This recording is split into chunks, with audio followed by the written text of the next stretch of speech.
Maruru ma murimu wa COVID-19 mathiete na mbere na kuhutia bururi na ndumiriri iria rekereirio ni ministry ogima wa muingi umuthi ikionania ati andu angi 10 ni makuite ihinda-ini ria mathaa 24 na gukinyiria ithabu ria othe makuite ari 1232 hamwe na uguo andu angi 780 nimekiritwo mukonde gukorwo marwarite ihinda-ini o riu na gukinyiria ithabu ria arwaru othe ari 80,102 kwihirira kwa murimu uyu guku bururi-ini gugicungiriria kanju ya kibururi ya atongoria a kindini unyitaniri-ini na ministry ogima wa mwiri gutabania mogaruruku maria marirumagirirwo magongona-ini ma mohiki mathiko ndumwe na nyumba-ini cia mahoya mogaruruku maria moimanite na kiria kanju ino yugite Kenya matirathingata mitaratara ino. We have resolved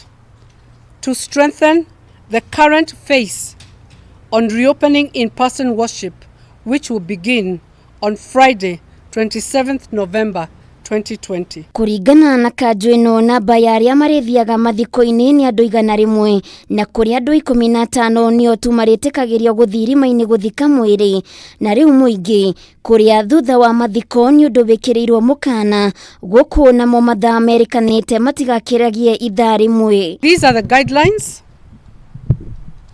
that will characterize the in-person worship.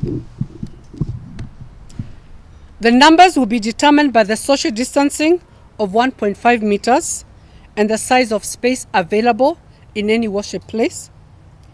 Number 2, the time limit will be strictly 90 minutes. The age limit is as follows: will be above 6 years and under 65 years.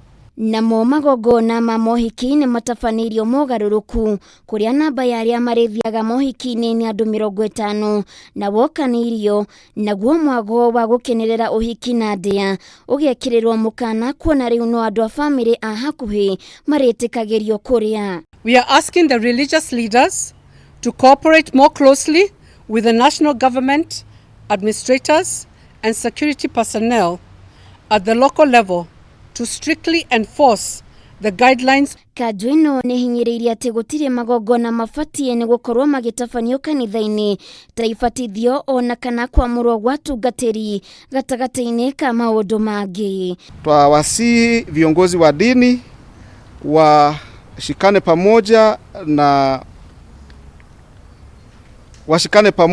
na kuzidi kutilia mikazo maangizo ambao tulipeana ama tumepeana katika sehemu za ibada, na kwamba wale ambao wanao magonjwa mengine wazidi wasijihusishe katika ibada na ama waweze kukaa nyumbani. Handu-ini ha Kameme TV getwo Waithira wa Kihara. Kiswahili